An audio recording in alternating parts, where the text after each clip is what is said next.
अमेरिकी बेस पर हमले को लेकर बड़ी खबर है और यह हमला बहरीन में हुआ जहां ईरान ने बैलिस्टिक मिसाइल से एक बार फिर से अमेरिकी बेस को हिट किया। बहरीन में एयर डिफेंस सिस्टम एक्टिव।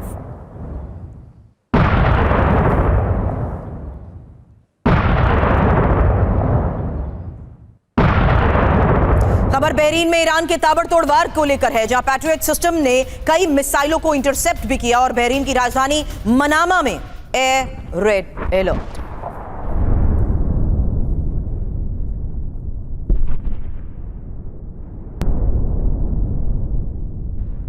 अब ईरान के इस्फहान पर भीषण बमबारी की एक और तस्वीर सामने आई जहां अमेरिका ने बंकर बस्टर बॉम्ब गिराया। एक बड़े वेपन डिपो पर बंकर बस्टर बॉम्ब से हमले को लेकर यह दावा और हमले की बाद कैसे लगी भीषण आग, ये देखिए तस्वीर।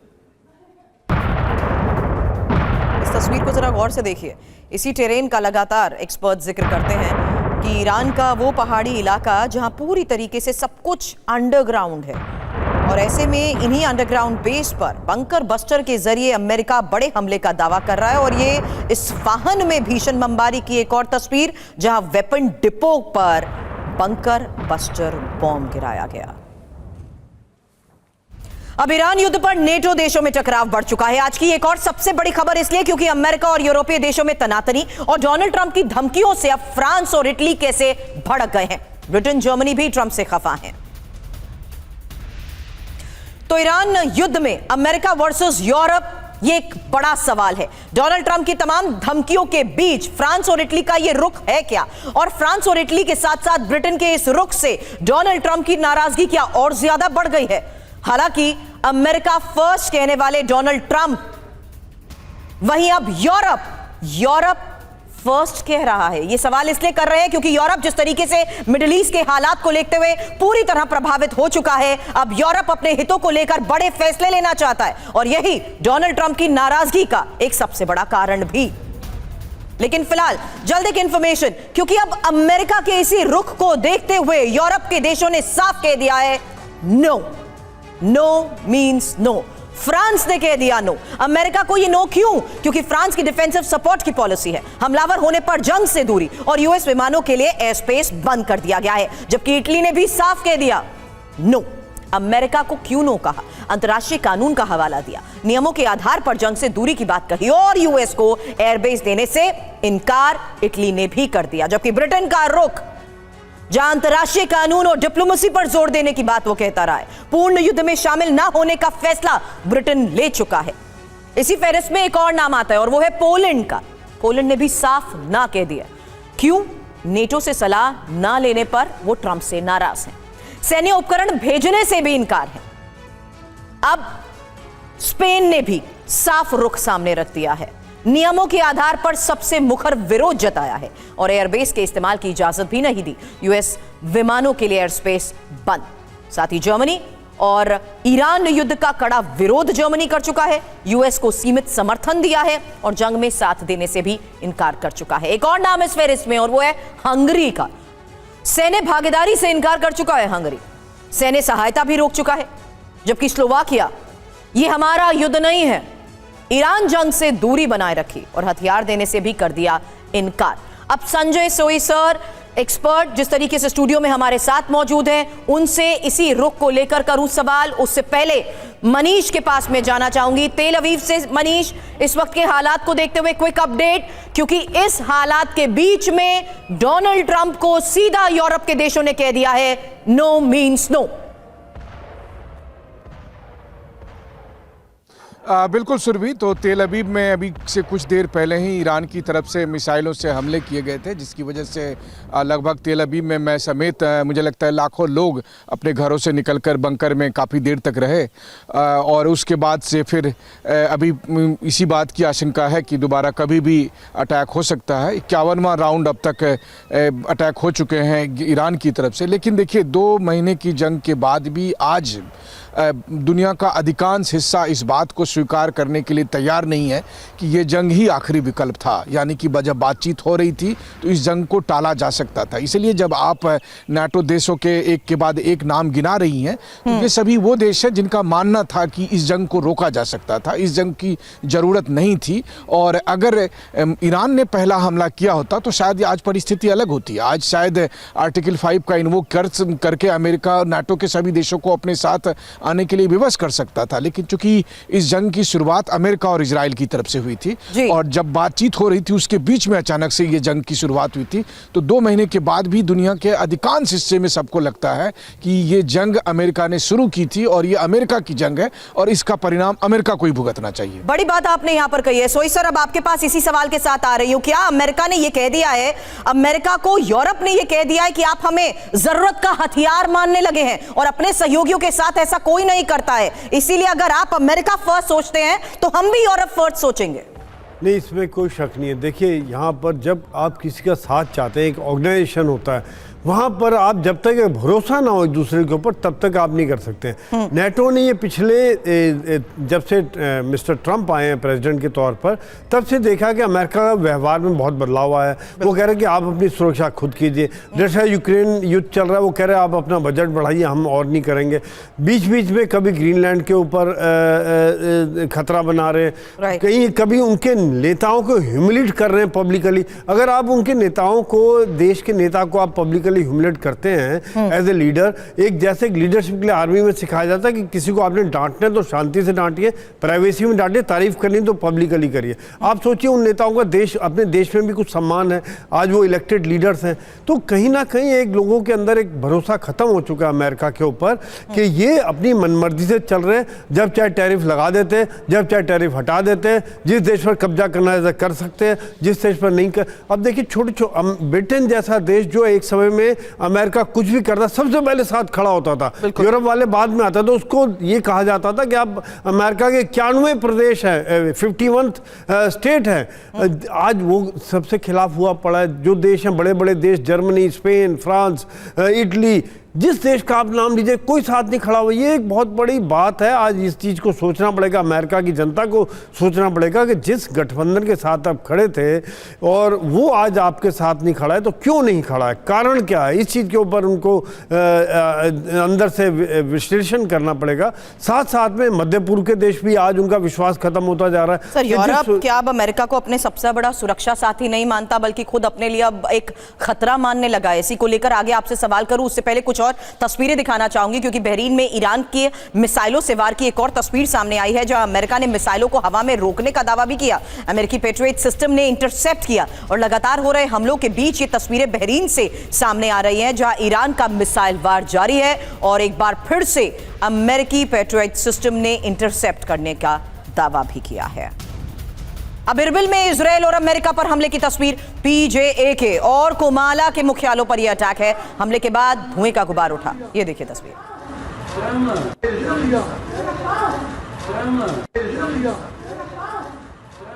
अब ईरान के गराज में भी हवाई हमला हुआ। बमबारी से गराज में पुल कैसे टूट गया, उसकी तस्वीर जरा गौर से देखिएगा। तेहरान से जोड़ने वाला पुल ध्वस्त हो गया। ईरान की शान, ऐतिहासिक शान माना जाता है ये पुल, जहां अब कराज में ही हवाई हमले में कैसे बमबारी से इस पुल को ध्वस्त कर दिया गया, उसकी अलग अलग तस्वीरें अब आपको दिखाएंगे।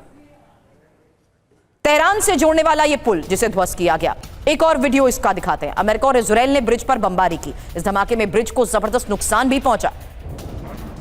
जिस B1 ब्रिज को इस हमले में निशाना बनाया गया है, ईरान के लिए सिर्फ एक रास्ता भर नहीं था, ये पश्चिम एशिया के सबसे आधुनिक इंजीनियरिंग प्रोजेक्ट्स में से ये एक रहा है,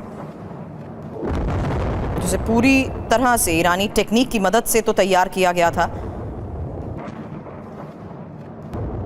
और यही वजह है कि अब इस हमले में ईरान के एक और इंपॉर्टेंट इंफ्रास्ट्रक्चर को हिट किया गया है। हमले का एक और वीडियो आपको दिखाते हैं। नया वीडियो है यूएस इजराइल के हमलों से B1 पुल कैसे ध्वस्त हुआ। इन हमलों के बाद धुएं का गुबार नजर आया।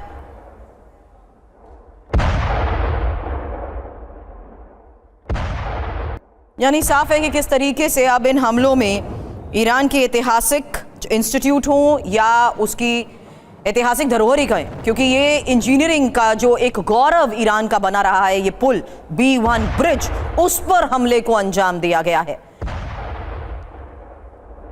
और 3 तस्वीरें भी एक साथ आपको हम दिखा रहे हैं जहां यूएस इजराइल के हमलों से B1 पुल कैसे ध्वस्त हुआ। पहाड़ी के बीचों बीच महत्वपूर्ण रास्ता, तेहरान से जोड़ने वाला वो रास्ता, जिसे जोरदार धमाके के बाद ध्वस्त कर दिया गया। तबाही के मंजर की एक और तस्वीर, B1 ब्रिज पर हमले में 8 लोगों की मौत को लेकर भी खबर है। यूएस इजराइल की बमबारी में 95 लोग घायल भी हुए। मौके पर राहत और बचाव का काम भी जारी है। हालांकि जिस तरीके से इस पुल को ध्वस्त किया गया है, ईरान भी जवाबी तैयारी कर चुका है और ईरान की तरफ से भी आपको बता दें बाकायदा एक फेहरिस्त बनाई जा चुकी है जिसमें वो ये साफ कर चुका है कि कैसे वो भी इंपॉर्टेंट और हाई वैल्यू टारगेट्स हिट करने के लिए पूरी तरह तैयार है। इस बीच स्ट्रेट ऑफ हार्मूज पर फ्रांस के राष्ट्रपति का बड़ा बयान भी। आज की एक और बड़ी खबर, ताकत से हॉर्मूज खोलना हमारा विकल्प नहीं है और ईरान के समन्वय से हॉर्मूज खोलना चाहिए। सैन्य अभियान से हॉर्मूज खोलने में वक्त लगेगा, रातों रात हॉर्मूज को बंद या खोला नहीं जा सकता है। तो अमेरिका के खिलाफ फ्रांस, मैक्रो ने क्या कहा, जल्द एक इंफॉर्मेशन आपके सामने, क्योंकि ट्रंप का बयान अच्छा नहीं था। ट्रंप को गंभीर होना चाहिए। अपनी बात से अगले दिन पलट जाते हैं डोनाल्ड ट्रंप और ट्रंप को हर रोज बोलना ही नहीं चाहिए। ट्रंप को स्थिति को शांत करना चाहिए। हालांकि स्ट्रेट ऑफ हार्मूज पर भी फ्रांस की तरफ से कहा गया, हॉर्मूज स्ट्रेट को ताकत के बल पर खोलना विकल्प नहीं है। ताकत के बल पर हॉर्मूज खोलना वास्तविकता से भी परे है। संजय भारद्वाज सर, प्लीज आपसे इसको लेकर मैं कॉमेंट जरूर चाहूंगी, सवाल करूंगी, क्योंकि हॉर्मूज में सैन्य अभियान में असीमित समय लगेगा और ईरान के साथ समन्वय बनाकर हॉर्मूज खोलना चाहिए। ऐसा नहीं हो सकता कि हॉर्मूज रातों रात खोल दिया जाए और ये तो एक क्लियर मैसेजिंग दी जा चुकी है संजय भारद्वाज सर, इस रुख को सामने रखते हुए डोनाल्ड ट्रंप को। ये बात साफ है कि ईरान के पास अगर जो कोई तुरप का इक्का है और कोई एक बार्गेनिंग चिप है तो वो बिल्कुल हॉर्मूज स्ट्रेट है। और जब तक उनको एश्योरेंस नहीं होगा कि सीज फायर नहीं होगा और जब तक गारंटी नहीं मिलेगी कि किसी भी तरीके से ईरान पर जो उनका इंफ्रास्ट्रक्चर है, पुल है, जिस तरीके से अमेरिका उसको तहस नहस करना चाहता है, जब तक वो नहीं रोकेगा और जब तक उसको पूरा गारंटी नहीं मिलेगा, चाहे वो यूरोपियन वर्ल्ड से मिले या कहीं से भी मिले, तब तक हॉर्मूज वाला एक कॉन्फ्लिक्ट बना रहेगा। अब इसमें सवाल ये है कि कितना फोर्स के माध्यम से अमेरिका उसको खाली करा पाएगा, कितना अंतर्राष्ट्रीय दबाव तो ईरान के पक्ष में जा रहा है, क्योंकि पूरा जो दबाव बन रहा है वो अमेरिका पे बन रहा है कि आप युद्ध बंद कीजिए, ना कि ईरान पे बन रहा है कि आप हॉर्मूज स्ट्रेट को खोल दीजिए। और जहां सेलेक्टिव स्टैंड ईरान को लेना पड़ रहा है कि कुछ वेसल्स को निकालना है, कुछ ऑयल टैंकर्स को निकालना है, तो निश्चित रूप से ईरान वहां पे अपना एडवांटेज लेके उनको ग्रीन सिग्नल दे रहा है। तो बेसिकली लेकिन क्या यूरोप ये सिग्नल दे रहा है कि वो अलग रणनीति के तहत आगे बढ़ने को तैयार है, या युद्ध के इस दौर में सिर्फ अमेरिका से बचने की वो कोशिश कर रहा है? देखिए, ये बात बिल्कुल सही है कि यूरोप किस माध्यम से फोर्स को एंडोर्स नहीं कर रहा। सबने नो कह दिया, चाहे वो कोई भी छोटा यूरोपियन देश है या बड़ा यूरोपियन देश है। देखिए, मैं एक पक्ष यहाँ पे सुरभि जी जोड़ना चाहूँगा कि यूरोप ईरान अमेरिका से जब यूक्रेन रशिया नेगोशिएशन चल रहा था तब से नाराज है। फिर उसके बाद ग्रीनलैंड का इशू आया, अब ये तीसरा, और इसका सबसे ज़्यादा इम्पैक्ट अगर पूरे युद्ध का चल रहा है, दोनों तीनों का, तो यूरोप पे चल रहा है। पूरा आप एनर्जी सप्लाई खत्म हो गया, रशिया से एनर्जी सप्लाई खत्म हो गया, रशिया से सीधा एक थ्रेट का आप गेटवे ओपन करना चाह रहे हैं यूक्रेन में रशिया को बढ़त देके। तो यूरोप बिल्कुल एकदम खपा है। आर्थिक तौर पर वेपनाइज करने की कोशिश करता है, उसको लेकर भी यूरोप का कड़ा रुख कई बार सामने आ चुका है। हालांकि इसको लेकर आगे सवाल करें उससे पहले तस्वीर दिखाते हैं तेहरान में यूएस इजराइल की भीषण बमबारी की, जहां तेहरान के कई इलाकों में धमाकों की ये लेटेस्ट तस्वीर सामने आई। दावा यह कि आईआरजीसी के चेक पोस्ट पर इस हमले को अंजाम दिया गया। देर रात की वो तस्वीर जरूर है, पहाड़ी इलाका और पहाड़ी इलाके के बिल्कुल बीचों बीच आईआरजीसी के इस चेक पोस्ट को कैसे निशाना बनाया गया, जरा गौर से इस तस्वीर को देखें।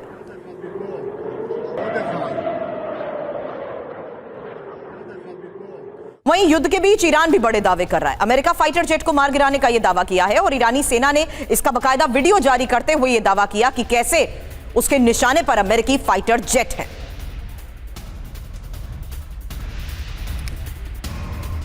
अब सेंट्रल इजराइल, ईरान का मिसाइल अटैक, जहां ईरान ने क्लस्टर वॉरहेड से यह हमला किया और हमले की वजह से सेंट्रल इजराइल में तबाही मची, रिहायशी इमारतों को भी भारी नुकसान पहुंचा है। अब सेंट्रल इजराइल में तबाही की एक और तस्वीर देखिए। क्लस्टर वॉरहेड से रिहायशी इलाकों पर लगातार हो रहे हमलों के बीच ये एक और लेटेस्ट हमले के बाद आई वो तस्वीर है जहां रामत गन इलाके में कई इमारतों को कैसे नुकसान पहुंचा, देखिए।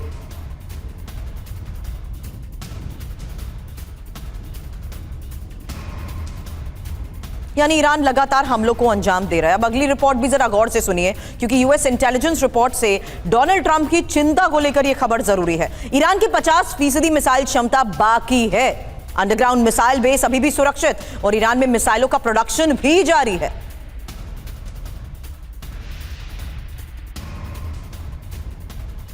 तो फिलहाल अंडरग्राउंड मिसाइल बेस अभी भी सुरक्षित हैं और ये एक बड़ी चुनौती एक्सपर्ट्स का भी मानना है कि अमेरिका के लिए बने हुए हैं, जहां ईरान की मिसाइल सिटी हो या तमाम अंडरग्राउंड बेस जहां पर उसके कारखाने, उसकी फैक्ट्रीज, वेपन डिपो, सैन्य हथियार या ड्रोन फैक्ट्रीज मौजूद है, वहां तक पहुंचना अमेरिका के लिए अभी भी बड़ी चुनौती बना हुआ है। और डोनाल्ड ट्रंप के कल के संबोधन के बाद ईरान का भी यह जवाब आया था कि अभी तो आप कुछ भी नष्ट नहीं कर पाए हैं, क्योंकि आप हमारे सीक्रेट ठिकानों तक नहीं पहुंच पाए। फिलहाल ईरान की इसी मिसाइल शक्ति को डिकोड करते हुए एक इंफॉर्मेशन आपके सामने, जहां बता दें 150 मिसाइलें हर महीने बनाने की क्षमता को लेकर रिपोर्ट में दावा किया गया। जंग से पहले हर महीने 300 मिसाइल बनाते थे और अंडरग्राउंड मिसाइल बेस अभी भी सुरक्षित है। हालांकि मिसाइल उत्पादन हो या अपग्रेडेशन हो रहा है, अभी भी ये जारी है। मिसाइलों के लिए रॉ मटेरियल्स की कमी है। यूएस इंटेलिजेंस की रिपोर्ट क्या कहती है कि ईरान के पास मिसाइलों का बड़ा जखीरा है। ईरान के पास मिसाइल बनाने की ताकत भी मौजूद है और आधे मिसाइल लॉन्चर अभी भी एक्टिव हैं। ईरान की हजारों मिसाइलें हमले के लिए तैयार हैं। इस बीच डोनाल्ड ट्रंप की ईरान को नई धमकी, और ये ईरान जिस तरीके से धमकी दे रहा है उसको लेकर भी एक खबर है। ईरान में जो बचा है उसे खत्म कर देंगे, ये डोनाल्ड ट्रंप ने कहा। ईरान में बिजली प्लांट पर हमले करेंगे और नई सत्ता जानती है उसे क्या करना है। अभी ईरान पर बड़ा हमला बाकी है। डोनाल्ड ट्रंप का एक और बयान, और इसी बयान के आधार पर ईरान को मिल रही है एक और चेतावनी, जहां ये हम देख रहे हैं मनीष पिछले कई दिनों में कि किस तरीके से आईआरजीसी या ईरान की तरफ से बकायदा वीडियोस जारी करते हुए अपनी क्षमता का प्रदर्शन हो रहा है। लेकिन इस बीच डोनाल्ड ट्रंप भी वो इरादे साफ कर चुके हैं।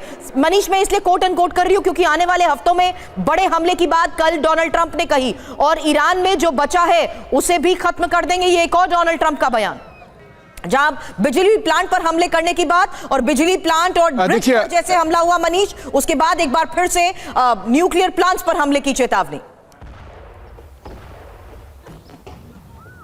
बिल्कुल सुरभि, देखिए सबसे पहले तो यह है कि ट्रंप कह रहे थे कि हमने 90% ईरान के एयरफोर्स और नेवी को तबाह कर दिया, लेकिन अब अमेरिकी इंटेलिजेंस खुद ये बात मान रही है कि ईरान के पास अभी आधे से अधिक मिसाइल बचे हुए हैं, उनका पूरा इंफ्रास्ट्रक्चर बचा हुआ है और वो ग्राउंड पर रहकर मुझे महसूस भी हो रहा है। रोजाना ईरान की तरफ से 100 से अधिक बैलिस्टिक मिसाइलों का इस्तेमाल हो रहा है और वो बहुत स्ट्रेटेजिकली इसका इस्तेमाल कर रहे हैं। इससे साफ है कि उनके पास मिसाइलों की संख्या में बहुत ज़्यादा कमी नहीं आई है, उनकी स्ट्रेंथ बरकरार है। अब दूसरी बात है कि डोनाल्ड ट्रंप उस दबाव में ये कह रहे हैं कि अभी तो हमने शुरू भी नहीं किया है, तो अब क्या है कि अब वो पुल को गिराने जा रहे हैं, अब वो इन एनर्जी पावर प्लांट को गिराने जाएंगे। लेकिन ईरान ने पहले ही कह दिया कि अगर आप हमारे सिविलियन इंफ्रास्ट्रक्चर को तबाह करोगे तो हम भी बदला लेंगे और फिर ईरान की तरफ से लगातार हमले बढ़ेंगे। मेरी चिंता क्या है? मेरी चिंता यह है कि अगर ईरान के पास आधे से अधिक मिसाइल आज भी बरकरार हैं और अभी तक इजराइल और अमेरिकी एयर डिफेंस के जो मिसाइल थे वो बहुत तेजी से घट रहे हैं, तो वैसी स्थिति में एक बार जब इनके एयर डिफेंस के मिसाइल खत्म हो जाएंगे, जो अब बहुत जल्दी होने वाले हैं, और तब ईरान के जो बाकी मिसाइल बचेंगे उनको फिर कौन रोकेगा? और उस वक्त अगर वो सिविलियन इंफ्रास्ट्रक्चर में अरब देशों में हमला करेंगे तो फिर यूएई का, सऊदी का, कतर का, बहरीन का क्या होगा? वो तो खत्म ही हो जाएंगे। और जो तीसरी बात है कि ट्रंप को ये समझना पड़ेगा कि केवल बातों से काम नहीं चलेगा। जब वो कहते हैं कि ईरान की तबाही हमने शुरू भी नहीं की है, तो बात यह है कि अभी तो तबाही अभी होनी बाकी है और वो तबाही कहीं भी हो सकती है। क्योंकि देखिए सीधी सी बात है, ये नंबर का गेम है। अगर ईरान के पास नंबर ऑफ मिसाइल ज़्यादा है और इजराइल और अमेरिका के पास number of air defence system कम है, तो वैसी स्थिति में फिर मिसाइलें ओवर पावर करेगी और तब असली तबाही दिखनी शुरू होगी। तो तबाही केवल ईरान में नहीं, तबाही इजराइल में, तबाही अरब मुल्कों में भी होने वाली है। और जंग के दूसरे महीने में अगर ये हो रहा है तो समझिए कि फिर कितना अधिक विध्वंस होने वाला है। बिल्कुल, और जिस तरीके से ईरान हमलों को अंजाम दे रहा है उसकी लेटेस्ट तस्वीरें मनीष तेल अवीव से जो सामने आई हैं, उसी का एक क्विक अपडेट, क्योंकि इजराइल के तेल अवीव में हमले को लेकर ईरान ने कैसे बैलिस्टिक मिसाइल दागी है उसकी तस्वीर है। मिसाइल हमलों से तेल अवीव एक बार फिर से दहल गया, जहां बड़ी बड़ी इमारतों के बीच आकर कैसे मिसाइल अटैक हो रहे हैं उसकी लगातार तस्वीरें सामने आ रही है। रिहायशी इलाके इसकी चपेट में है। ये तेल अवीव में दागी गई बैलिस्टिक मिसाइल की तस्वीर आप देख रहे हैं।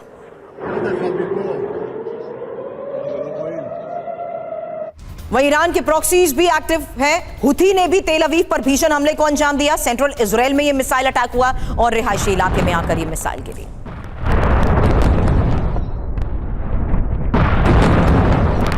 इजरायल में ईरानी मिसाइलों से मची तबाही की एक और तस्वीर, कई सरकारी इमारतों को भी टारगेट किया गया।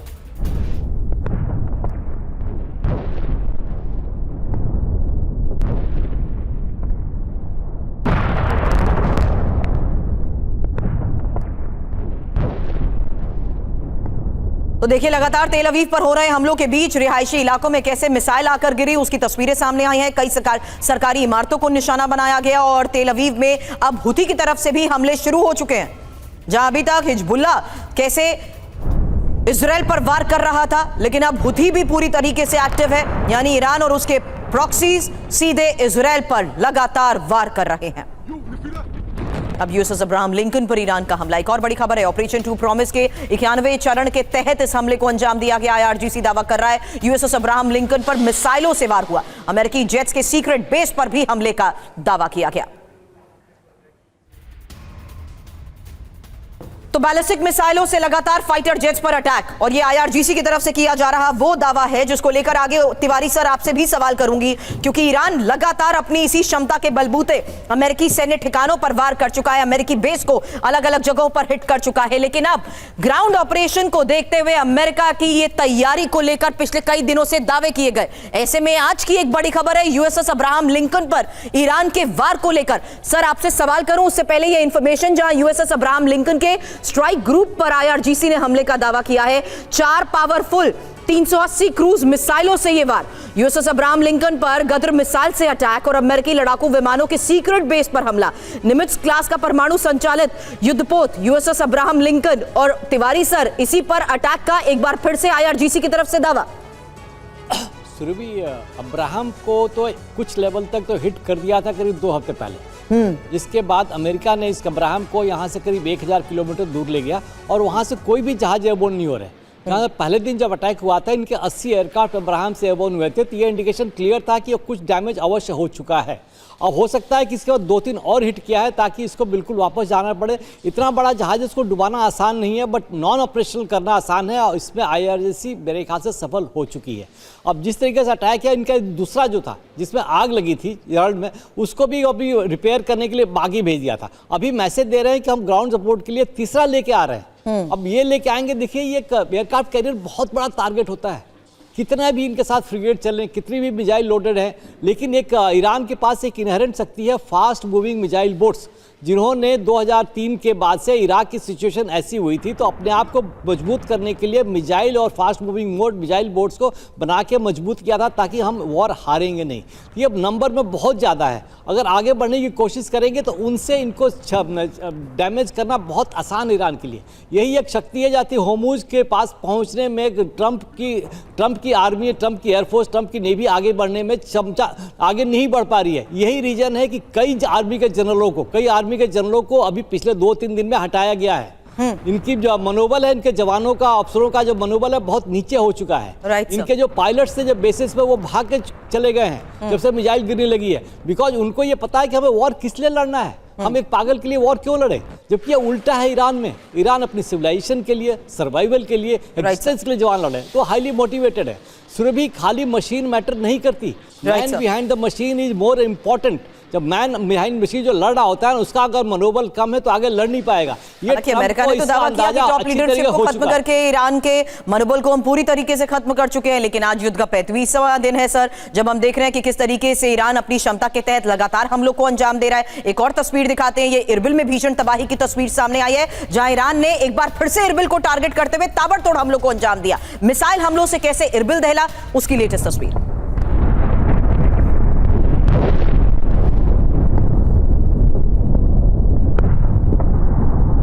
इरबिल में ईरान के मिसाइल स्ट्राइक की अलग अलग जगहों से तस्वीरें सामने आई हैं। फिलहाल देर रात की वो तस्वीर जहां देखिए कैसे पूरा इलाका दहल उठा, और अब अमेरिकी बेस के बाद कंसुलेट पर हमले को लेकर भी दावा किया गया। एयर डिफेंस सिस्टम ने हालांकि हमले को नाकाम कर दिया।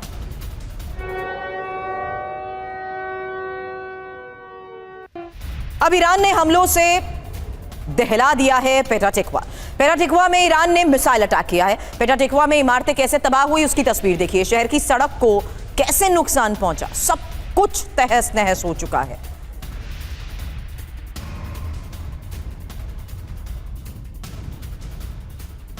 अब ईरान में बड़े ऑपरेशन की तैयारी में अमेरिका है। एक और बड़ी खबर है जहां आसमान में अमेरिकी विमानों की रिफ्यूलिंग को लेकर खबर। KC-135 स्ट्रेटो टैंकर और KC-46 पेगासस की रिफ्यूलिंग। अमेरिका वायुसेना के निशाने पर ईरान सेना के बेस। अमेरिकी सेंट्रल कमांड ने ये तस्वीरें जारी की हैं। वहीं बड़ी खबर है, दोबारा जंग में शामिल होने के लिए तैयार है USS जेराल्ड फोर्ड और क्रोएशिया से USS Gerald Ford middle east के लिए रवाना। रिपेयरिंग के लिए क्रोएशिया गया था USS जेराल्ड फोर्ड और वॉल स्ट्रीट जर्नल के हवाले से इसको लेकर क्या बड़ा दावा किया गया, यही अगली इंफॉर्मेशन।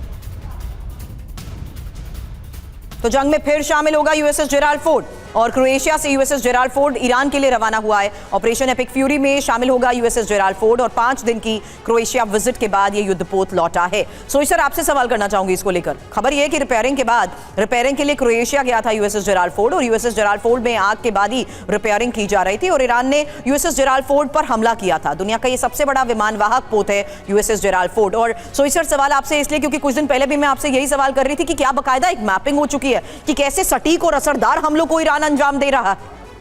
इसमें कोई शक नहीं है। देखिए, इसमें दोनों बातें कि कुछ इनकी अपनी सैटेलाइट्स भी हैं, तकरीबन 30 के लगभग अपनी सैटेलाइट्स हैं। साथ साथ जिस प्रकार से इंटेलिजेंस खबर आ रही है, ओपन सोर्स इंटेलिजेंस से पता लग रहा है कि रशिया भी इनको प्रोवाइड कर रहा है जो कोऑर्डिनेट्स शिप्स के जगह के जहाँ जहाँ पे इनके टारगेट्स हैं, मिसाइल बेसिस हैं, अमेरिका की बेसिस हैं, उन जगहों की इनको कोऑर्डिनेट्स प्रोवाइड कर रहा है। देखिए, इसमें कोई मुझे हैरानी नहीं हो रही कि अगर रशिया दे रहा है, क्योंकि अगर अमेरिका यूक्रेन को मदद दे रहा था रशिया के साथ युद्ध में, उनको हथियार दे रहे थे, उनको इंटेलिजेंस मिल रही थी, उनको हर तरह की मदद मिल रही थी, तो आज रशिया भी ईरान, उस समय ईरान रशिया के साथ खड़ा था, इन्होंने रशिया को ड्रोन सप्लाई किए थे। आज रशिया ईरान को मदद करे, खाली यही एक कारण नहीं है। इसके अलावा मध्य पूर्व में अगर एक देश बचा है रशिया का जो बहुत बड़ा सपोर्टर रहेगा, रशिया की बेस बनी रहेगी, वो ईरान है।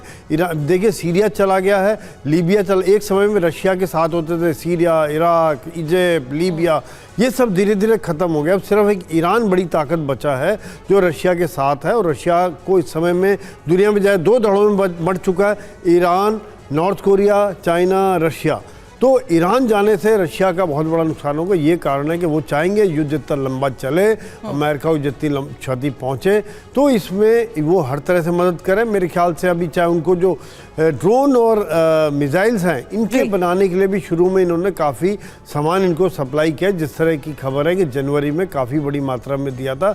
अभी जैसे आप सवाल कि कितना लंबा चलेगा, क्या इनको चाइना से और आता जा रहा है, क्या इनको रशिया से आता जा रहा है? बिल्कुल सर, एक्सपर्ट्स का यही मानना है, जो बात आपने भी कही कि एग्जैक्टली एक इंफॉर्मेशन जिस तरीके से ईरान को मिल रही है, उसी के बलबूते वो लगातार हमलों को अंजाम देने में भी, असरदार हमलों को अंजाम देने में कामयाब रहा है। लेकिन इस बीच, इस हालात के बीच में भारद्वाज सर, एक सवाल आपसे उसको देखते हुए जहां ब्रिटेन के रुख को हमने बात की थी और ब्रिटेन की जो हालिया बैठक हुई, उसमें यह साफ हो गया कि किस तरीके से मिडिल ईस्ट के इस हालात को देखते हुए यह बैठक महत्वपूर्ण रही। एक और खबर है जहां G7 और GCC के काउंसिल के साथ ये बैठक को लेकर है, गल्फ कोऑपरेशन काउंसिल के साथ होने वाली बैठक। क्या यहां पर मैंने आर्थिक वेपनाइजेशन सर शब्द इसलिए भी इस्तेमाल किया था क्योंकि डोनाल्ड ट्रंप का जो रुख सामने आ रहा है, उसमें यह साफ हो जाता है कि किस तरीके से आर्थिक तौर पर सबको इस युद्ध की वजह से प्रभावित नजर आ रहा है। क्या इसी को देखते हुए एक ठोस रणनीति अमेरिका को अलग रखते हुए ये अब बनाने की कोशिश कर रहे हैं?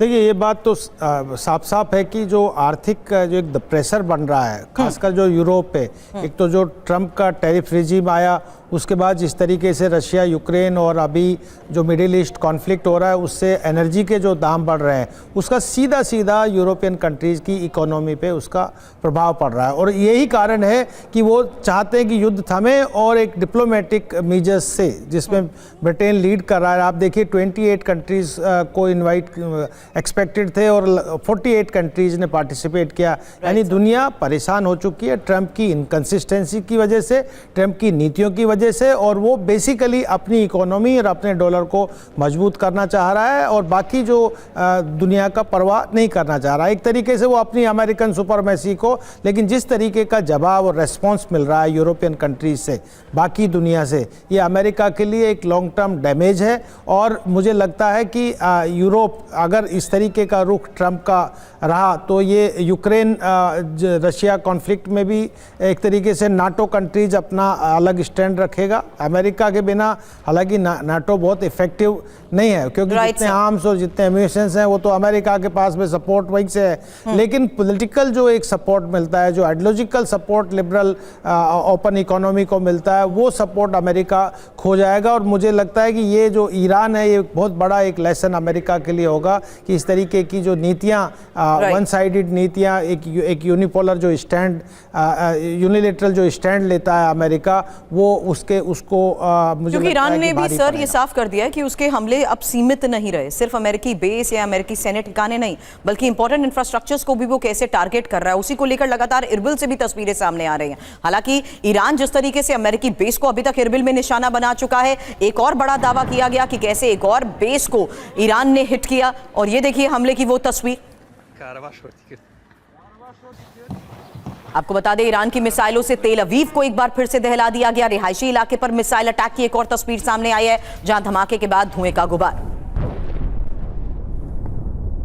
अब ईरान में ही यूएस के ऑपरेशन न्यूक्लियर को लेकर एक खबर है, जहां यूरेनियम को जब्त करना मुश्किल और यूरेनियम जब्त करने में हफ्तों लगेंगे। ईरान के पास 450 किलो यूरेनियम मौजूद है इस्फहान, नतांज, फोर्दो में एटमी साइट्स। हालांकि ये साफ हो चुका है, जहां रिपोर्ट्स अब ये दावा कर रहे हैं कि अमेरिका अब सीधे न्यूक्लियर साइट्स को निशाना बनाने के साथ साथ यूरेनियम को जब्त करने की भी कोशिश करेगा। तो ईरान में ऑपरेशन न्यूक्लियर को लेकर यह खबर क्या है? हालांकि यूएस नाकाम क्यों, ये एक बड़ा सवाल। यूरेनियम जब्त करने के लिए कई हफ्ते लगेंगे, हाई रिस्क ग्राउंड ऑपरेशन की जरूरत है और 450 किलो यूरेनियम जब्त करना होगा। रेडियो एक्टिव और केमिकल खतरा भी है। अंडरग्राउंड एटमी साइट में यूरेनियम है और ईरान की यूरेनियम साइट्स के बारे में जो इंफॉर्मेशन उसके तहत इस्फहान, नतांज और फोर्दो। ऑपरेशन खतरनाक क्योंकि अस्थायी रनवे बनाना पड़ेगा, कार्गो विमानों की जरूरत होगी, भारी उपकरण मटेरियल जब्त होंगे और खुदाई मशीनों के साथ साथ एयरलिफ्ट भी होंगी। गोलाबारी के बीच ऑपरेशन होगा और हजारों सैनिकों को भेजना भी होगा। मनीष हमारे सहयोगी हमारे साथ है। मनीष, एक्सपर्ट्स तो साफ तौर पर यही कहते हैं ना कि इस टेरेन तक ग्राउंड ऑपरेशन की शुरुआत करना ही एक चुनौती है। ऐसे में अमेरिका तो दावा सीधे ये कर रहा है कि वो न्यूक्लियर साइट्स तक पहुंच जाएगा, जहां बंकर बस्टर के जरिए भी उसने कितने नुकसान पहुंचाया, ये भी एक बड़ा सवाल या निशान खड़ा करता है। ऐसे में क्या ग्राउंड फोर्स के साथ आप इस टेरेन में, इन लोकेशंस तक, न्यूक्लियर साइट्स तक पहुंच पाएंगे? लगभग नामुमकिन सा ही ये दिखता है। देखिए, अमेरिका दुनिया का सबसे बड़ा सुपर पावर। हालत यह है कि 1 महीने की जंग के बाद उनकी अपनी इंटेलिजेंस एजेंसी कह रही है कि अभी ईरान के आधे से अधिक रिसोर्सेज बचे हुए हैं। तो ये बहुत बड़ी बात है। रोज़ाना आप तब जबकि 100% एयर सुपेरिटी है, अमेरिका और इजराइल के लगभग 200 फाइटर जेट रोज़ बमबारी कर रहे हैं, 15,000 से अधिक बम गिरा चुके हैं, और उसके बाद अगर सब कुछ बचा हुआ है तो फिर वैसे में ग्राउंड ऑपरेशन करना समझिए एक तरह से आत्मघाती कदम है। और जो दूसरी बात है कि अमेरिका के अंदर सब कुछ अच्छा नहीं चल रहा है कि अमेरिका के जो आर्मी चीफ हैं उनको जंग के बीच में से हटा दिया गया है, जो कि आर्टिलरी के बहुत बड़े एक्सपर्ट थे, जिन्होंने इराक में, जिन्होंने अफगानिस्तान में काम किया था। तो वो समझते हैं कि ग्राउंड ट्रूप्स, ग्राउंड ऑपरेशन कैसा होता है। तो मुझे लगता है कि एक ऐसे फेज में जब अमेरिका ग्राउंड ऑपरेशन में जा रहा है और उस वक्त अगर जो आर्मी चीफ ग्राउंड ऑपरेशन का माहिर हो उसको हटा दिया गया है, तो इसका मतलब है कि हो सकता है कि आर्मी चीफ कह रहे होंगे कि अभी नहीं जाना चाहिए। देखिए, मैं इसको कंपेयर करना चाहूंगा रूस यूक्रेन के युद्ध में बाखमुत की लड़ाई, आपको याद होगी। यूक्रेन के आर्मी चीफ थे जनरल वालुजनी, उन्होंने कहा था कि बाखमुत से हमें अपनी सेना को विड्रॉ करना चाहिए। जेलेंस्की नहीं माने, जिसकी कीमत हुई कि काफी संख्या में यूक्रेन के सैनिक मारे गए। तो मुझे लगता है कि अमेरिकी सेना में भी इसी तरह की कहीं कोई चर्चा हो रही थी और इसीलिए ये सब कुछ हो रहा है। तो जवाब सीधा सा है कि बहुत मुश्किल होगा अमेरिका के लिए, लगभग सुसाइडल स्टेप है ये। बिल्कुल मनीष, आप हमारे साथ जुड़े, सेफ रहें। जल्द आगे भी आपसे हम एक अपडेट लेते रहेंगे, ग्राउंड रियलिटी जानते रहेंगे। साथ ही एक्सपर्ट्स जिन्होंने इन तमाम बड़ी खबरों पर इवैल्यूएशन किया और ये बताया कि आखिर किस तरीके से और किस रणनीति के तहत अमेरिका और ईरान इस युद्ध में अभी भी बने हुए हैं और आगे बढ़ने की कोशिश कर रहे हैं। आप सभी हमारे साथ जुड़े, उसके लिए बहुत बहुत शुक्रिया।